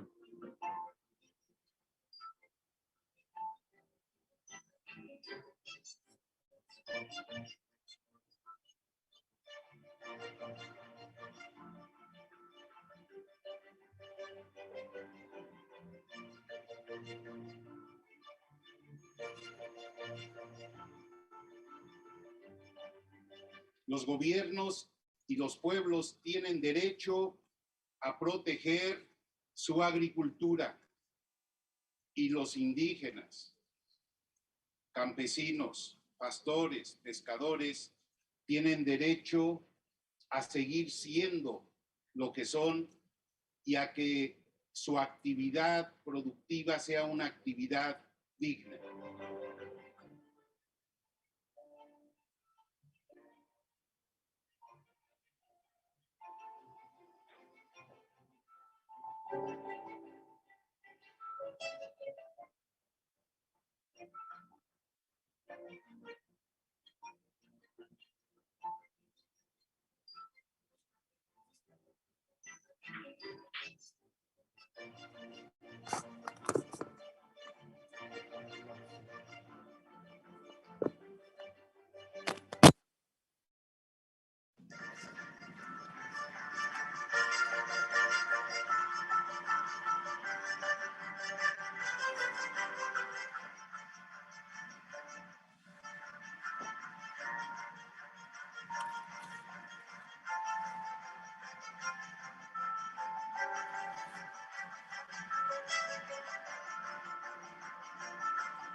Wonderful. Thank you so much. As many people, well, a few people saying on the chat, is bringing back a lot of beautiful memories for those who were actually also there in 2007 at the Nereni Forum, which was beautiful in so many different ways. So thank you very much, Saul, for that. And I hope, and I suppose the video will also be available and more announcements will be made for this really grassroots-based process that will also accompany us to develop our own vision and reach out to all the other movements that you are all working with at the grassroots level and all the other levels. So thank you very much, Saul. I would like to just ask if Saul, you would like to say anything more now about the video before we go to our closing and the process. No, adelante, el cierre. No, by all means, go ahead and close. That's fine. Thank you. Okay, so thank you very much for that.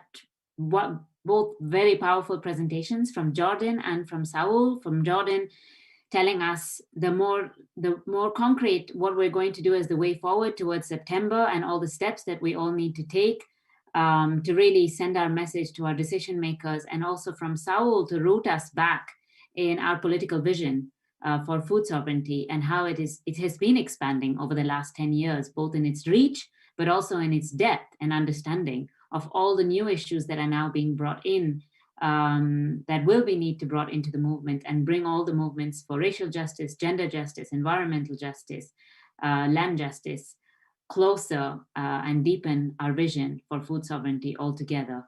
And we look forward to that process being led from the IPC. So thank you all very, very much. I would like to invite Saul to perhaps do a small Mystica for us to close the session. Of course, we can't all see each other here, which is difficult because it's a webinar, but we know that all of you who are been participating in all the 3 days or any part of the 3 days or in just a small part of the 3 days or who will watch it later are all equally part of the movement and all equally have the feeling that we are together and that we are all of us, that when one of us speaks, we can speak from on the behalf of this huge and diverse and wonderful movement that is got this human-to-human connection, as Tyler was saying, and that's the most important thing we can create. And so in order to do that, I would like to invite Saul, please, to help us close the session with a Mystica. Muchas gracias. Thanks so much. Thanks so much, Kirtana. I'm going to ask you all to imagine that we are connected physically from all our different regions, our communities. If we were in a physical meeting, in the same space, if we were able to hold hands with everybody that we've seen over the internet. And I'm going to make an invocation in my native language, Zapoteca.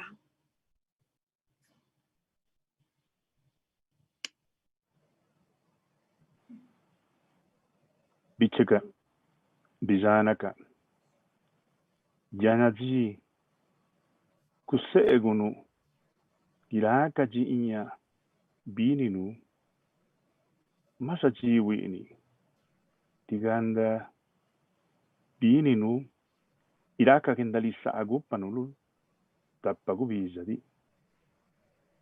Agaroni, Naki Inye, Udino Dius Kise, Diu sistinu, Diu sistitu, ti bidi belanu, stalle stippa, stalle gendaviani. Ne bidi belanu, tinesa nisanu, ne bicadi aganu, iraka gendaviani, bisana neka belanu, iraka vicinu, cabizananu. Geruni, Ludino Dius Chise Diusi, Purtibi di Bellanu, Navenan Gio, Vidi Bellanu, stalle Gendaviani, ne stalle stippa, Paravininu, Cagigna di, Paragondissanu, ne stalle stippa, Cati Giastinu, ne Biccadi Agacave, Canicaiuni, Cagignaca, Caricanava Capeparelanu, Gendanazak. Garoni, Ludino Dius Chise Diusi, Purtibi di Belanu, stalle stippa, ne stalle Gendaviani. Niulu Vendaya, chi la si sente. Cavini, Bini, Cagignan, Danion. Ului Bijuvi Cave, Nucacci Cavelanu, Chignanna Cave, Panacca Nuvini, Nerari Nuno Yanna. Ne stalle stippa, ne stalle Gendaviani, ne manapanu, tinesa sanu, garuni, Ludino Dius Chise Diusi, ne Ludino Dius Chise, girasi setu, Vicenda Bisanak, Dius Chise pe girasi setu. Muchas gracias, hermanas y hermanos. Thank you so much, brothers and sisters, for this moment to close in this way, with this mystica, this feeling, this shared connection, which was in my maternal language, which means a lot to me. So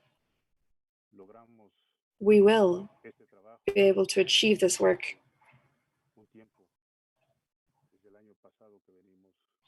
We've been constructing our responses and our force for years now. And for this reason, I would like to thank the Creator for having given us the strength, the capacity, and blessings to be able to do all this work. That's hard sometimes, it's often hard and difficult. So all of this effort has also been helpful to protect us, to strengthen us, to be able to carry out this process. Thanks to the strength and the blessings that we have, we can close this meeting now. That's been so successful.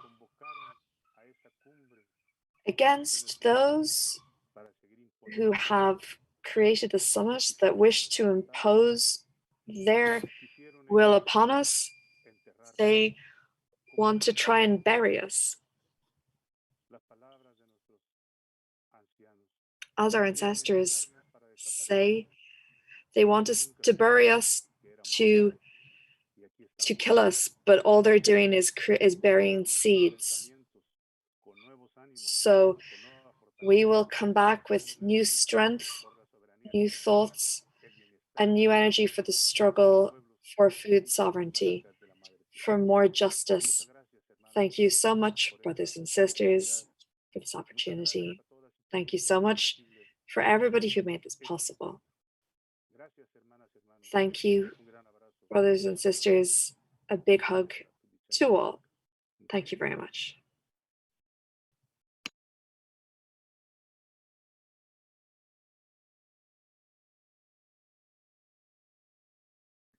Thank you very much. Thank you so much, Saul. And I don't think I need to say anything more for that wonderful closing that really tells us, yeah, we don't need to all speak the same language. We can feel the spirit from the words of Saul. So the only thing left, I think, to do now is that I would like to give a huge, huge, huge thanks that I hope you can all join me and they can feel it from us, to all the people who have really made these 4 days possible, the interpreters who have worked almost 24/7, non-stop, tirelessly under difficult conditions, the technicians from Lab TV who have helped us to webcast everything, especially support from the Civil Society Mechanism Secretariat, Luca, Martin, Marion, Teresa, Ainara, and all those in the liaison group who have worked with me in the liaison group for the Autonomous People's Response for the food against the Food System Summit. Really a wonderful, wonderful, huge, warm thank you to everybody who has done this process, and to all of you who I think who have joined in the process, who have given it your all, who have made us stronger, I think, through this process. And we look forward to being with you on these journeys that Saul and Jordan have outlined here together. So there's nothing more for me to say, but a huge thank you on all our behalf. And we leave you now with a poem from the Africa region that I think Teresa will play. Thank you.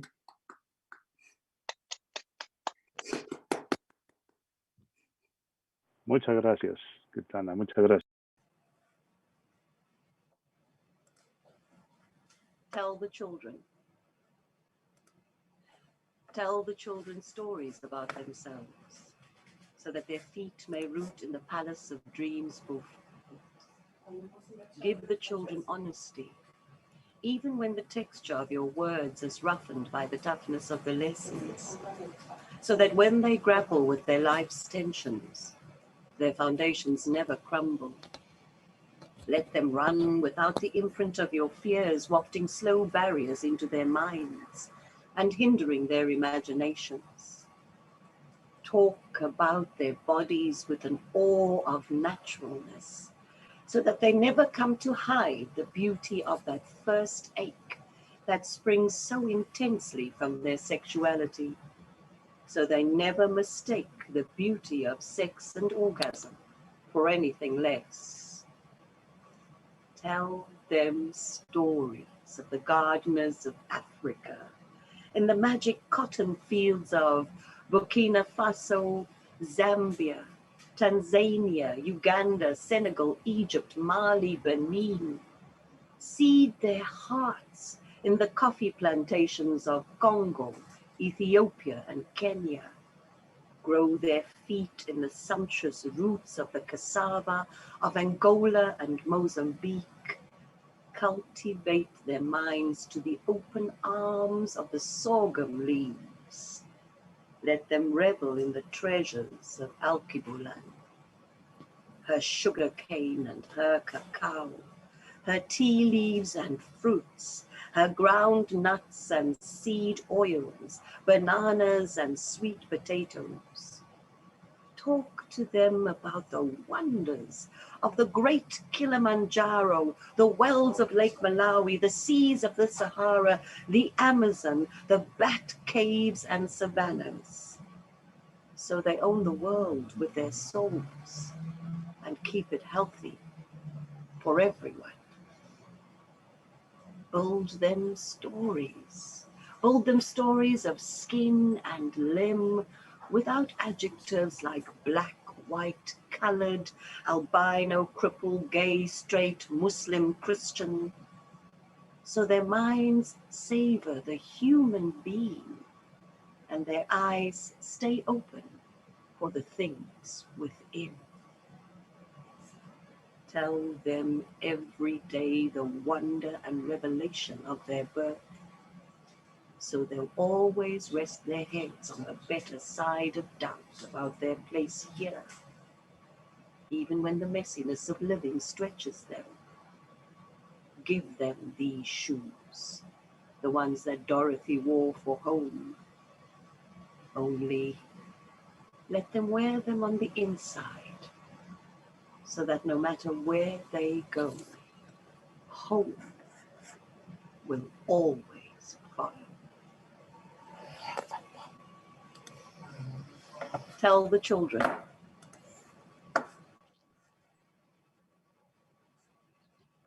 Thank you for that wonderful poem. Thank you, everybody. And again, hope to see you very soon on the next steps of our journey all together. So if I could ask all the panelists just to turn your cameras to say, all the panelists and supporters to say thank you and goodbye. Thank you, Kirtana, as Thank well. you. Thank you, Bye. Magdalena. Thank you, everybody. Everybody. Wonderful. Ciao. Gracias. El Saul. Bye. Take care.